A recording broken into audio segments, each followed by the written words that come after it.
कहानी तलाक के बाद शॉर्ट स्टोरी। ये अदालत इस तलाक को मंजूर करती है। जज साहब की इस घोषणा के कोर्ट में खड़े अभिनव और रुचिका के चेहरे को चमक धुंधली कर दी। दोनों की जिंदगी का फैसला हो चुका था। दोनों अब विवाह बंधन में मुक्त थे, लेकिन उनकी खुशी का कारण था, दुख का कहना मुश्किल था। उनके रिश्तेदार और एडवोकेट प्रशस्त्र मुर्दा में विजयी मुस्कान के साथ कोर्ट परिसर से बाहर आ गए। अभिनव का दिल टूट चुका था। भारी कदमों से चलता हुआ वो बाहर कॉफी हाउस में जा बैठा। रुचिका की स्कूटी पर सवार होकर जाने लगी। उसका चेहरा भावने था जिसे पढ़ने में वो असफल रहा। जीवन के ऐसे क्षण बहुत विचित्र होते हैं जब हार जीत को समझाना ही कठिन हो जाता है। दोनों परिवारों के रिश्तेदार जा चुके थे। दोनों एडवोकेट जो कोर्ट में एक दूसरे से बेवजह झगड़ रहे थे, अब एक दूसरे का हाथ पकड़ के प्रेम से चाय पी रहे थे। किनकी जिंदगी टूट के इनकी सपने बिखरे, किसी को इससे कोई मतलब नहीं था। सभी रिश्तेदार और परिजन अपने आन शान पर आई। तोहमत को तलाक रुति परिणाम से बदलाव अब रुसूत्र हो चुके थे। अब उनकी अदालत की कोई और संभावना नहीं बची थी। रुचिका अब उससे सामने से गुजर रही थी। एक नज़र उसने अभिनव को देखा। दोनों ठीके भी, लेकिन शायद दीवारों भावनाओं से ज़्यादा मजबूत थी। वो स्पीड बढ़ा कर निकल गई। उसका आक्रोश शायद स्कूटी की स्पीड पर निकल रहा था। तभी तेज कर्श आवाज़ गूंजी और अभिनव ने रुचिका की स्कूटी को सामने से आती कार से टकराते देखा। वो दौड़ पड़ा। रुचिका सड़क पर बेसुध पड़ी थी। सिर से बहे खून को देखकर वो घबरा गया। वो फौरन से उठाकर ऑटो से अस्पताल की ओर दौड़ पड़ा। रुचिका की आंखें मुर्दी जी रही थी। अभिनव का डर बढ़ता जा रहा था। अस्पताल में उसका इलाज शुरू हो गया, लेकिन उसे इस हालत में छोड़कर वो जाने को तैयार नहीं था। नीति के खेल भी कितने अजीब होते हैं। इंसान जब गरीब हो तो दूर हो जाते हैं, और दूर रहने पर मुहर लग जाए तो नज़दीक आने से योग बन जाता है। ज़्यादा तो पहलू तो ये था कि एक्सीडेंट की खबर उसके भाई भाभी को तो मिल चुकी थी, लेकिन अभी तक दोनों का अस्पताल में आसपास नहीं हो पाया था। खून के रिश्ते अक्सर विविध अनुभव देते। रुचिका माता पिता को नहीं, बस बड़ा भाई भाभी को नहीं था। जीजा जी कुछ नहीं समझदार, भावनाओं से ज़्यादा तोड़ फोड़ भी चुप होते। रुचिका को होश आ गया था। वो असमंजस भाव से बोली, आप यहाँ तो मुझे यहाँ नहीं होना चाहिए था। दुखी स्वर में अभिनव बोला, आप जीत गई, मैं हार गया। इस शादी से मुक्त हो गए। आप एक चरित्र महिला के साथ यहाँ आपको और समय बर्बाद नहीं करना चाहिए। अभिनव रुचिका की प्लीज़ आप पहले अपने आप को देखो। मैं क्रिमिनल, नालायक, दहेज का लोग भी तुम्हें टॉर्चर करने वाला। आप तो मुक्त हो गई, मुझसे स्वतंत्र रहो, जैसा मन करे खुशियों को महसूस करना। आप रुचिका ने कोई जवाब नहीं दिया। कुछ समय ऐसे ही थी। मैं निकल गया। फिर दम से नहीं, आप दर्द महसूस नहीं होता मुझे, अभिनव शांत स्वर ने बोला।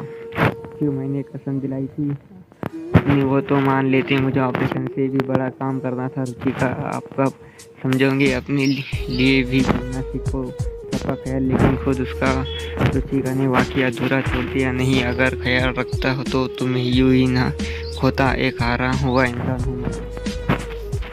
ऐसा नहीं कहते अभिनव, शायद मेरी नियति ही ऐसी थी। मोहल्ले बहुत गंभीर हो गया था। अभिनव रुचिका की आंखों में आए आंसुओं को पोंछ रहा था। सुनो, आप मुझे वो कोट दिल वाले 6 लाख रुपए मत देना। अरे नहीं, वो तो मैं ज़रूर चुकाऊंगा, तुम्हें चाहे खुद बेचना ही क्यों न पड़े। प्लीज़ अभिनव, मुझे नहीं लेना पैसे। क्यों? अब क्या हुआ? कोर्ट में तो तुम्हारा वकील मुझे अक्षम साबित करने पर तुला था। तुम्हारा ख्याल रखने में नाकाम है। अभिनव के सौ मुझे उसकी दुखती रग पर हाथ रख दिया था। कितनी भी दिखावा कर, लेकिन हकीकत यही थी। उसकी आंखों से अश्रुधारा बहने लगी। तभी डॉक्टर चेकअप के लिए आ गया अभिनव। उसने रुचिका की हालत जानने की बेहतरीन। डॉक्टर ने मीठी झड़की हुई बिस्तर अपना। अभिनव को समझ नहीं आ रहा था कि वो क्या बोले।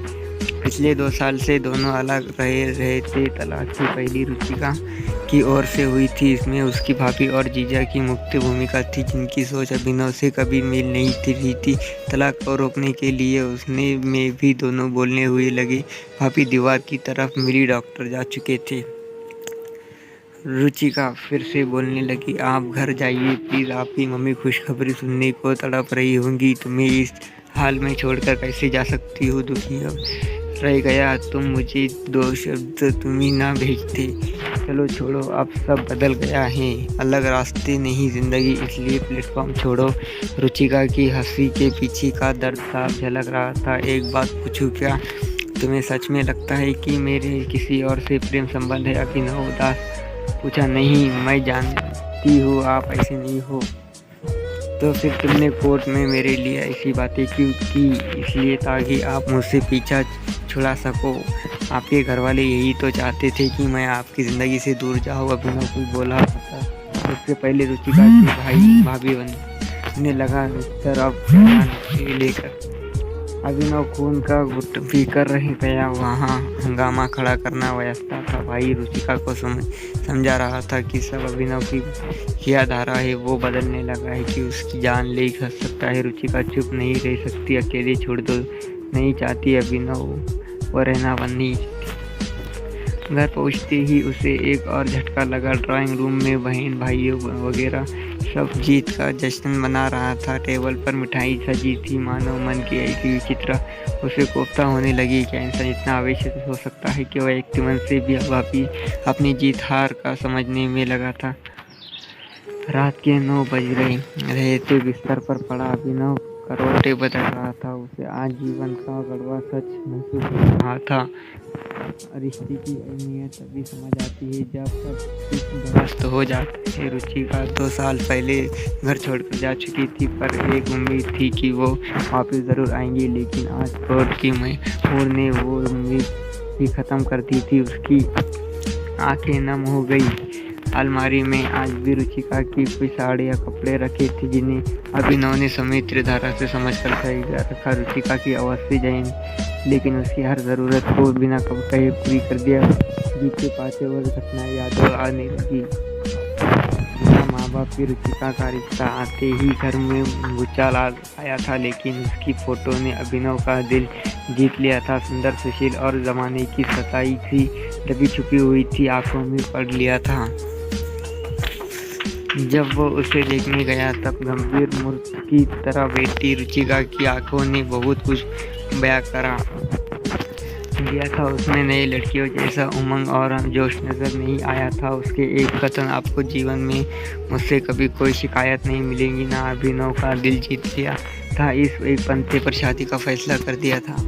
ससुराल में रुचिका ने अपने वादे को पूरी तरह निभाया, लेकिन शायद परिस्थितियों के साथ वह समायोजन नहीं कर पाई। अम्मा गायब है, उसने कोसने से बाज न आती। जब वो छोटी बहू अमीर घराने से आई तो वही तो रुचिका का जीवन और कठिन हो गया नहीं था। जब वो छोटा भाई सीए बन चुका था, छोटा बना दिया, वो टूटी चली गई। 3 साल ऐसे ही खींच में बीत गए और एक दिन अभिनव ने अनुसव में उसके भाई और जीजा उसे पीहर छोड़ गए। अब बताऊं क्या? टेक दिए। रुचिका शायद इतनी निराश हो चुकी थी कि अब ससुराल उम्मीद की किरण नहीं दिख रही थी। अचानक मोबाइल की घंटी बजी। स्क्रीन पर रुचिका का नाम डिस्प्ले हुआ। अभिनव ने तकाफ कॉलर आवाज़ में बोला रही थी, भैया मैं उनकी तरफ से माफ़ी मांगती हूँ, छोड़ो ये सब, कैसी तबीयत है तुम्हारे पास अस्पताल में? अभिनव ने पूछा। कोई नहीं। अकेले हो खाना खाया या नहीं? नहीं, अच्छा नहीं है खाने की याद करती हो, रुको मैं आती हूँ। अरे नहीं, आप परेशान ना हो, पागल हो, रात में तबीयत बिगड़ गई तो कुछ नहीं बिगड़ेगा। अभिनव, मौत मेरे नसीब में नहीं है, प्लीज़ रुचिका की बातें मत करो, मैं अभी भी तुमसे बहुत प्यार करता हूँ। अभिनव ने एक पल की भी देरी किए बिना अस्पताल का रुख किया। थोड़ी देर में वो रुचिका के पर चमक साफ दिख रही थी। मुझे पता था आप ज़रूर आओगे, पहले कैसा लिया नहीं लेते आप?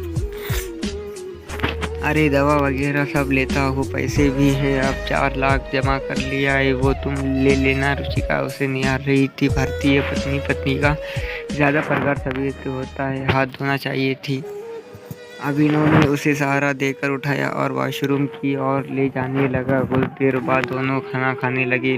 मनपसंद सब्जियां देखकर रुचिका पूछ बैठी, आपको अब भी याद है मुझे क्या पसंद है?